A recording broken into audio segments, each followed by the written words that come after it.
U negostoljubivom krajoliku Mauritanske Sahare leži geološka struktura zvana oko Afrike ili struktura Richat. Jedna teorija tvrdi da se radi o eroziranom brdu, a druga da su to ostaci mitološkog grada Atlantide. Bilo kako bilo, ja sam numio stići u centar koncentrične strukture Richat. Radi se o nevjerovatnom projektu putovanja motorom kroz Iberijski poluotok i Afrički kontinent. Jedan čovjek, jedan motor i jedan cilj. Najavna špica. Novi dan, nova avantura, puno početaka, samo jedan kraj. Sve se vrti u krug, sve je samo igra, živim daleko od straha. Pada temperatura na 13 stupnjeva. Svaki dan se živim, sloboda je moj glavni osjećaj. Raj na zemlji, zemljani raj. Kroz dolinu suza vozimo se mirni ti i ja. Gospođo stara, puno ti hvala. Ej ljudi, pozdrav svima, ovdje je Balkanac na motoru i dobrodošli u još jedan zanimljivi video o putovanju motorom. U prethodnom videu smo analizirali prvu etapu putovanja od 1000 km kroz španjolski teritorij i lokacije koje namjeravam posjetiti. 2 prirodna parka, 2 pustinje i gradišta Rifu, referentnu lokaciju za sve jedriličarske sportove. Često se pitam kako je ta relativno mala udaljenost morske vode uvjetovala tako velike društvene i socijalne razlike. 2 kontinenta, 2 različita planeta. No prije nego počnemo pričati o dionicama i kilometrima, par zanimljivih detalja o Maroku. Glavni grad je Rabat, a najnaseljeniji Casablanca sa 3.350.000 stanovnika.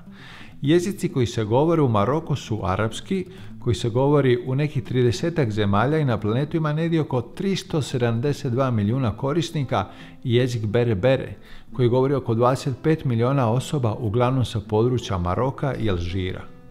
Zbog kolonijalne prošlosti cijelog afričkog kontinenta i današnje stvarnosti emigracije, dobar dio stanovništva priča španjolski i francuski jezik. Što se političkog uređenja države tiče i geopolitičke situacije regiona, tu je najpametnije ne iznositi mišljenja. No ipak moram se osvrnuti na par zanimljivosti. Na afričkom kontinentu u kraljevini Maroko, španjolska država posjeduje 2 autonomna grada, Ceutu sa 83.000 i Melilju sa 85.000 stanovnika. Za ogroman broj migranata iz Afrike prijeći preko visokih ograda koje okružuju ove gradove znači ući u Europsku uniju. Političke igre koje vode Španjolska i Maroko oko ovih gradova i teritorija zapadne Sahare se uglavnom odvijaju iza kulisa.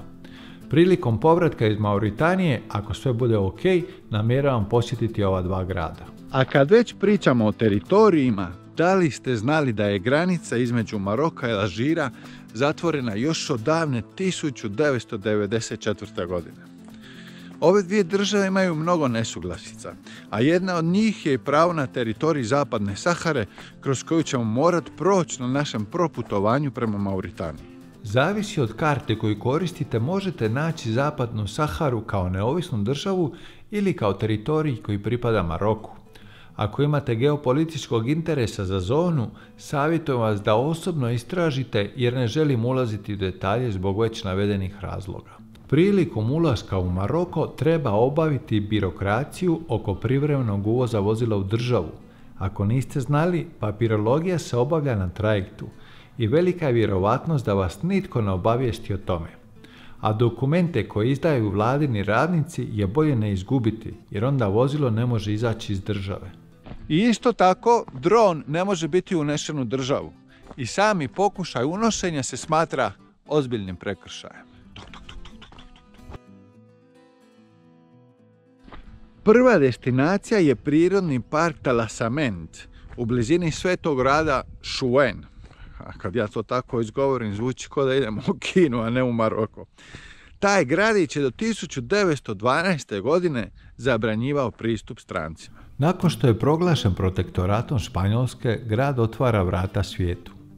Zanimljivo je to da grad izgleda jako slično španjolskim gradićima iz regije Andaluzije, a to je zbog toga što se većina stanovništva koja ga je osnovala oko 1471. godine sastojala od povratnika siberijskih teritorija, takozvanog Al-Andalus. No vratimo se prirodnom parku.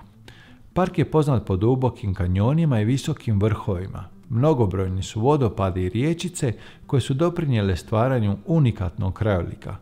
Kao i u svim prirodnim parkovima možemo očekivati raznolikost flore i faune, a skrenuo bih vam pažnju na prisutnost endemske kolonije majmuna zvanih Macacos de Berberia, no o njima više kad budemo pričali o sljedećoj dionici. Prirodni park ima veliki izbor puteva za vožnju motorom svih tehničkih nivoa, od krivudavih komotnih cesta kroz kanjone pa sve do off-road vožnje po vrhovima planina. Odabrao sam ovu destinaciju zbog njene neposredne blizine iskrcajnoj luci, mogućnosti kampiranja u prirodi i mnogobrojnim off-road rutama. Mislim da je ova prirodna okolina idealan izbor za provesti prvi dan na afričkom kontinentu.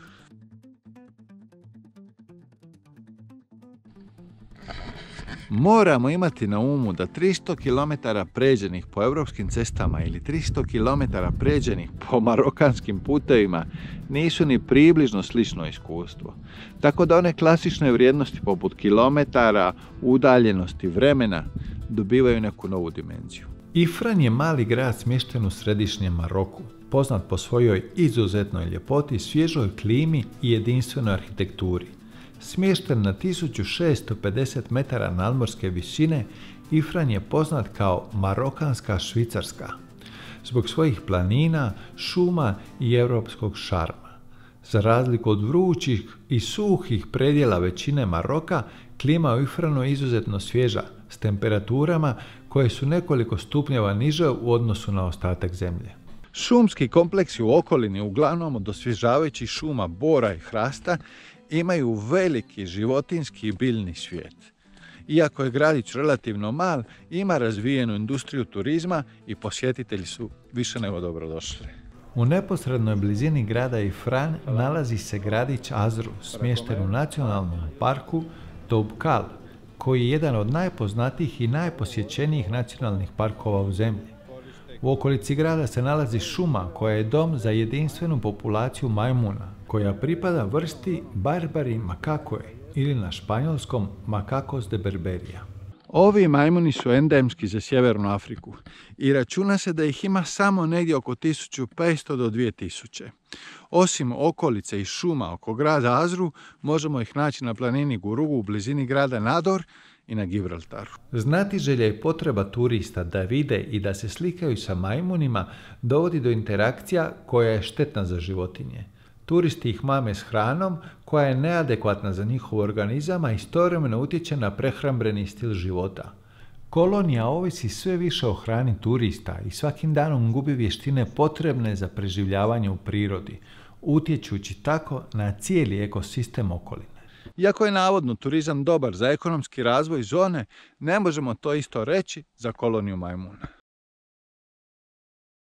Počinjemo ozbiljno penjanje na moćni planinski vijenac Atlas. Stvari koji se najviše sjećamo u životu su događaji koji su nosili veliki emotivni naboj. A emocija nije falilo zadnji put kad sam bio ovdje na Atlasu. Kao prvo da vam priznam da sam se osjetio tako malen i beznačajan dok sam osvajao metre nadmorske visine. Sljedeća stvar koja se urezala duboko u moju dušu su bila djeca i starije osobe koji su uz cestu pitali vodu. Svašta sam preživio u životu. Bio sam bez novaca i bio sam gladan, ali jako rijetko žedan. Vidio sam siromaštvo u različitim oblicima, ali dok nisam vidio ljude koji mole za malo vode, nisam znao što je to. Što je to živjeti bez vode? Imam namjeru ponijeti veću količinu boca vode i podijeliti što bude mogao. A zadnji put kad sam bio ovdje desilo se nešto posebno. Ne znam da li vam se ikad dogodilo da dođete na neko mjesto po prvi put, a da se osjećate kao da ste tu već bili. Ali ne jedan put, nego da to mjesto poznajete na neki poseban način. Pa meni se desilo upravo to i upravo tu. S ceste sam vidio dole u kanjonu točku koja me je zvala, koja me je vukla k sebi. I tu ću ponovno provesti noć prije nego krenem dalje prema Merzoegi. Mersuaga je fascinantan grad smješten u jugoistočnom dijelu Maroka, koji se prostire uz rub Sahare, čineći ga jednim od najposebnijih odredišta za ljubitelje motora. Poznat je po svojoj blizini pustinje i prelijepim dinama Erikčebi. Za motocikliste Mersoga predstavlja pravo utočište. Posjetitelji mogu uživati u izletima s devama kroz pustinju, noćima pod nebom punim zvijezda te tradicionalnim bereberskim kampovima gdje u svjetlo logorske vatre mogu naučiti o kulturi i povijesti bereberskog naroda i nomadskog života. Spektakularni zalazak i izlazak sunca nad pustinskim horizontom cijelom iskustvu daje neku mističnu dimenziju. Mersoga je glavni cilj ove prve etape kroz Maroko, a bonus misija bi bila ta da sviram džambe ili darapuku sa lokalnim stanovništvom. Najvjerovatnije ću da uzmem jedan dan odmora, da se odmorimo silnih kilometara, a i treba svoje vrijeme da procesira sve ove nove promjene. Šta još da vam kažem? Ako vam se svidi ovaj video, već sami znate, zapratite i vidimo se u sljedećoj epizodi Balkanca na motoru. Pozdrav!